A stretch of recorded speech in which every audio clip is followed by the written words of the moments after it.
Olá, muito bom dia para você que acordou bem cedinho para começar o seu dia bem informado com o Manhã no Ar. Hoje é terça-feira, dia 2 de abril. O programa está só começando e eu te convido a conhecer os destaques dessa edição. Mulher é assassinada com mais de 20 facadas na zona oeste de Manaus. O suspeito é o próprio marido, que fugiu depois do crime. Corpo é encontrado dentro de caminhão de lixo na zona sul de Manaus. O moedor começou a apresentar alguns defeitos, ele parece que estava travando. Foi justamente nessa hora que eles tomaram um susto. Eles acabaram achando o corpo de um homem que ainda não foi identificado, mas a Polícia Civil vai investigar esse caso. Reviravolta em Beruri, suspeitos da chacina que matou 5 pessoas da mesma família mudam versão sobre o crime. Uma testemunha ocular que viu parte desse crime foi imprescindível para as investigações da Polícia Civil e deu detalhes sobre como os 3 criminosos agiram. E ainda, 10 bairros da zona leste de Manaus vão ficar sem água hoje à tarde. E você vai conhecer a história de superação de um idoso de 65 anos, aprovado no exame da OAB após 15 tentativas. Não vou pegar isso aqui para colocar na parede. Isso aqui tem que valer o tempo que eu passei, o tempo que eu gastei para tirar essa carteira. E vou fazer valer. Isso e muito mais a partir de agora. Manhã no Ar, seu dia começa aqui.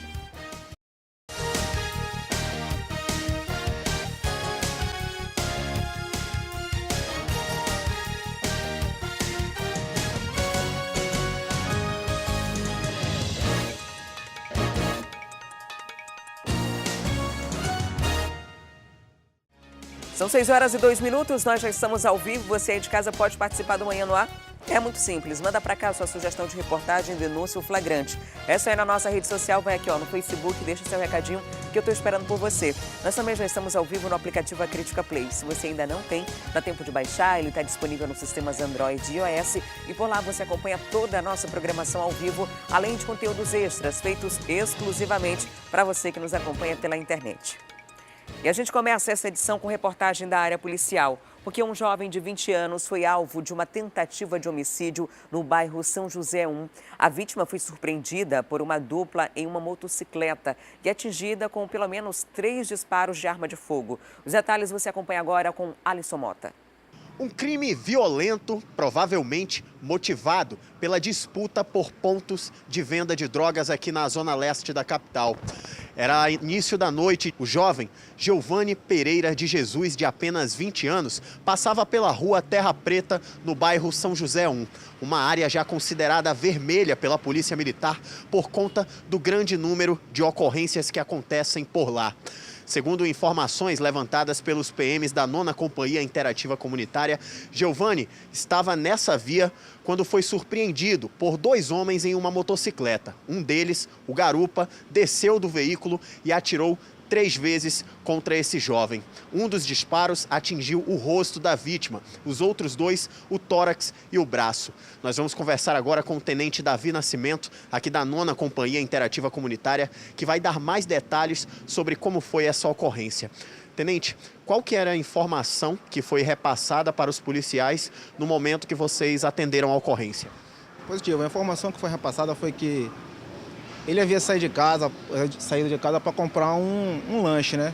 Chegando lá no local, na Terra Preta, ele foi abordado por uma motocicleta de característica não identificada e os elementos também não foram identificados pelas pessoas que estavam no local.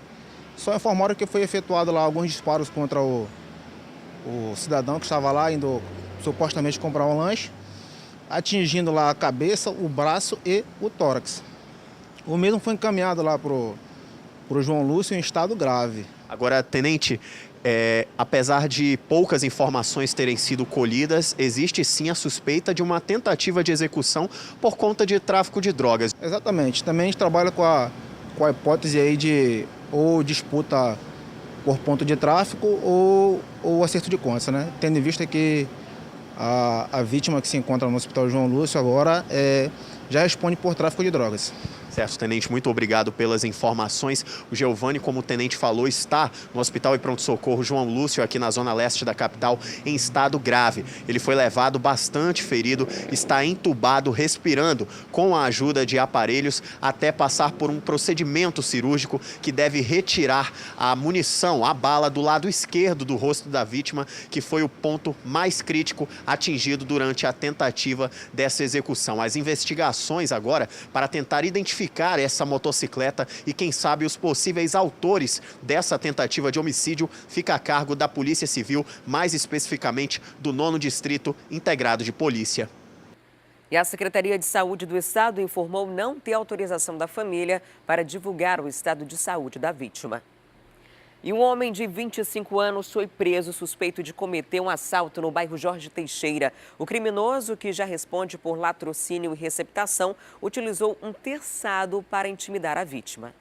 Edivan Gonçalves de Macena, de 25 anos, de cabeça baixa e algemado, aparentemente não oferece risco algum para a sociedade. Mas o suspeito foi preso no fim da manhã dessa segunda-feira, suspeito de roubar um homem que estava indo para o trabalho no bairro Jorge Teixeira, na zona leste da capital. De acordo com as informações repassadas pela Polícia Civil, o Edivan abordou essa vítima utilizando um terçado e, além de ameaçar bastante essa vítima de morte, ainda deu uma lapeada com o terçado e, em seguida, roubou o celular dessa vítima e fugiu desse local. Aqui na mesa nós conseguimos ver o terçado que foi utilizado pelo criminoso para ameaçar a vítima e também para agredi-la.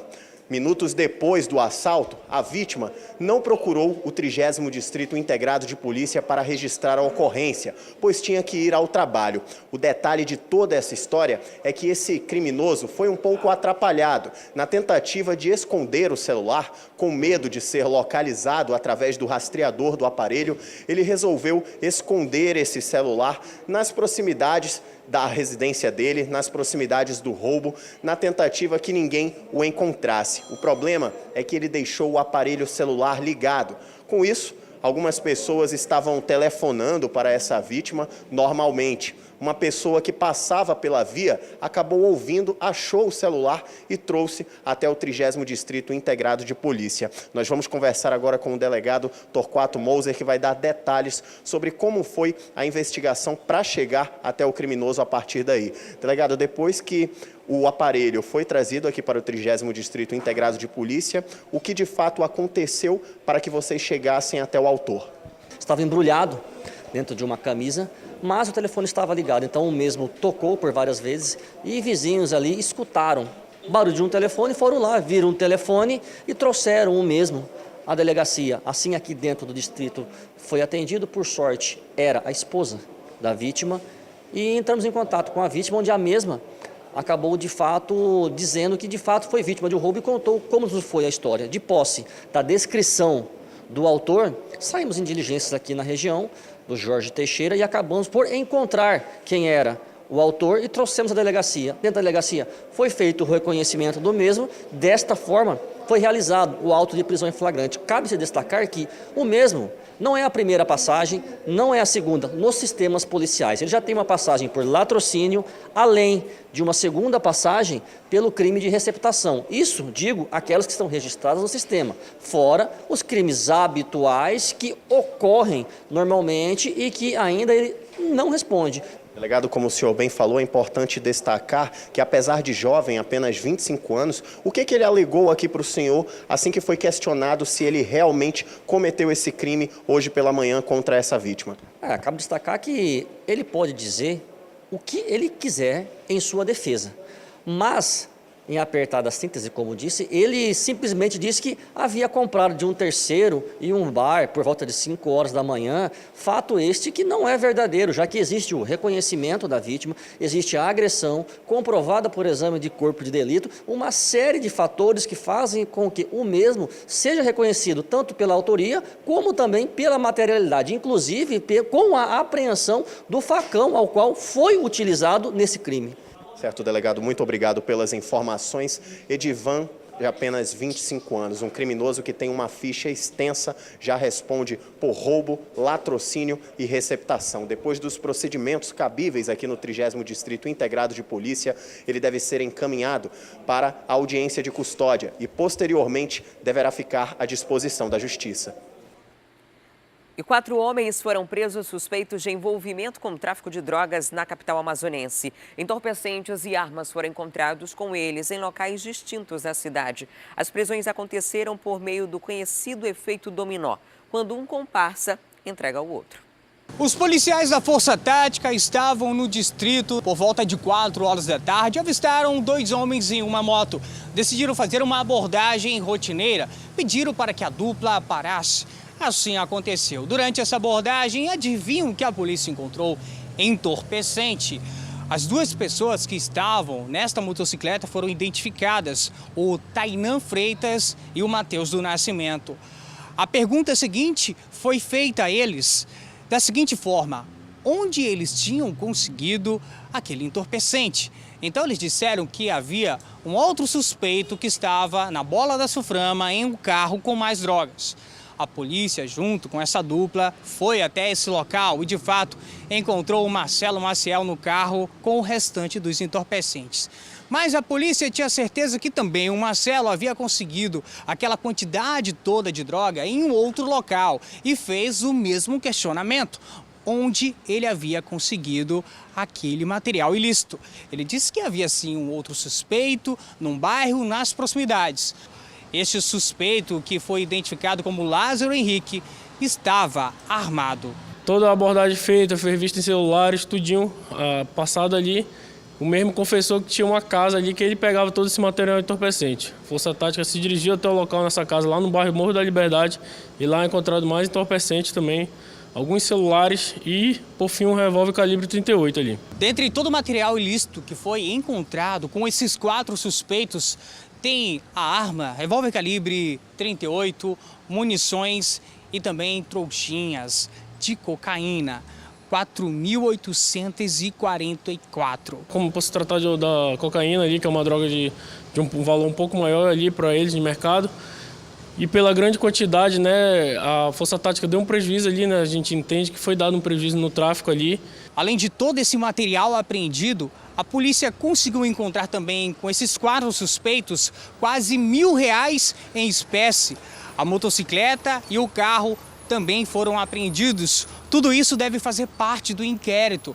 A polícia vai investigar para saber qual a real relação dessas 4 pessoas com o tráfico de drogas. Quem que é o líder? Onde que eles conseguiam toda esta quantidade de entorpecente?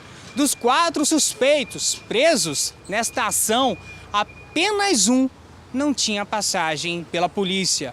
O quarteto foi levado para o 1º Distrito Integrado de Polícia, onde o caso foi registrado. E a Polícia Civil do Amazonas recuperou 7 veículos com restrição de roubo e furto. A ação policial ocorreu como um desdobramento da Operação Estelião, deflagrada em fevereiro deste ano. De acordo com a polícia, os veículos seriam transportados para outros estados. A operação aconteceu por volta das 18 horas na rua Tarumã, na comunidade Riacho Doce, no Cidade Nova, zona norte da capital. 7 veículos foram encontrados. Eu vou conversar agora com o delegado Cícero Túlio, que tem mais informações sobre toda essa ocorrência. Delegado, conta pra gente mais detalhado como que aconteceu toda essa operação. Essa operação é um desdobramento de uma outra nossa operação que aconteceu no início do ano, chamada Estelião, na qual conseguimos tirar de circulação 15 pessoas, né? Existia uma investigação em curso, na qual a gente tentava identificar a participação de pessoas responsáveis por roubar veículos aqui no estado do Amazonas, revender esses veículos e pessoas que vinham comprar esses veículos para que esses veículos fossem entregues em outros estados da Federação Brasileira, bem como levar esses veículos para outros locais munidos de entorpecentes. Agora, delegado, a gente mostra aqui alguns materiais que foram encontrados. Fala pra gente para que serve cada um deles.